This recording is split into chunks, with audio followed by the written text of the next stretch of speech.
अस्सलाम वालेकुम सर जी, ये दसना कि 23 मार्च ਨੂੰ ਭਗਤ ਸਿੰਘ ਨੂੰ ਫਾਂਸੀ ਤੇ ਚੜਾਇਆ ਗਿਆ ਸੀ। ਪਹਿਲੇ ਇਸ ਹਵਾਲੇ ਨਾਲ ਦੱਸਣਾ ਸਰ ਕਿ ਕੀ ਕਹਿੰਦੇ ਹੋ ਤੁਸੀਂ।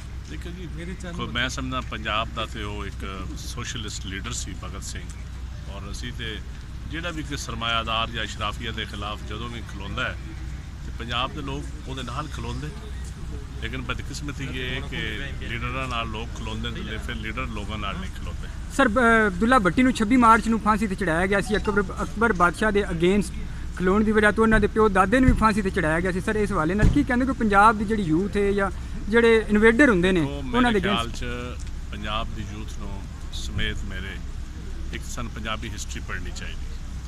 ਦੂਜਾ ਜਿਹੜਾ ਇੱਕ ਪ੍ਰੋਪੇਗੈਂਡਾ ਕੀਤਾ ਜਾਂਦਾ ਕਿ ਪੰਜਾਬ ਫਾਤਿਹੀਨ ਹਮੇਸ਼ਾ ਆ ਕੇ ਇੱਥੇ, ਮੇਰਾ ਖਿਆਲ ਹੈ ਪੰਜਾਬ ਮਹਿਮਾਨ ਨਵਾਜ਼ਾਂ ਦੀ ਤੇ ਜੰਗਜੂਆਂ ਦੀ ਧਰਤੀ ਹੈ। ਜਿੱਥੇ ਚੇਲੀਆਂ ਵਾਲਾ ਬਾਗ ਜਿਹੜੀਆਂ ਅੰਗਰੇਜ਼ਾਂ ਦੇ ਖਿਲਾਫ ਜਿਹੜੀ ਮਜ਼ਾਮਤ ਹੋਈ ਹੈ ਉਹਦੇ 'ਚ ਵੀ ਪੰਜਾਬ ਵੱਧ ਚੜ੍ਹ ਕੇ ਹਿੱਸਾ ਲਿਆ ਔਰ ਪੰਜਾਬ ਦੀ ਇੱਕ ਆਪਣੀ ਹਿਸਟਰੀ ਹੈ। ਪੰਜਾਬ ਕਦੀ ਬਾਇਸ ਜਾਂ ਕਿਸੇ ਤੰਗ ਨਜ਼ਰੀ ਦਾ ਮੁਜ਼ਾਹਰਾ ਨਹੀਂ ਕੀਤਾ ਤੇ ਮੈਂ ਸਮਝਦਾ ਕਿ ਪੰਜਾਬੀ ਜ਼ਬਾਨ ਨੂੰ ਜਾਂ ਪੰਜਾਬੀ ਕਲਚਰ ਨੂੰ ਫਰੋਗ ਦੇਣ ਵਾਸਤੇ ਫਿਰ ਸਾਨੂੰ ਉਸ ਆਪਣੇ ਸਟਾਈਲ 'ਚ ਜਾਣਾ ਪਵੇਗਾ। ਸਰ 29 ਮਾਰਚ ਨੂੰ ਗੋਰੇ ਨੇ ਪੰਜਾਬੀ ਕਾਇਦੇ ਸਾੜੇ ਸਨ ਪੰਜਾਬੀ ਐਜੂਕੇਸ਼ਨ ਸਿਸਟਮ ਨੂੰ ਬਰਬਾਦ ਕਰਨ ਵਾਸਤੇ। ਕਿਆ ਤੁਸੀਂ ਸਮਝਦੇ ਹੋ ਕਿ ਪੰਜਾਬੀ ਜ਼ਬਾਨ ਨੂੰ ਸਿਲੇਬਸ ਦਾ ਹਿੱਸਾ ਬਣਾਉਣਾ ਚਾਹੀਦਾ ਹੈ?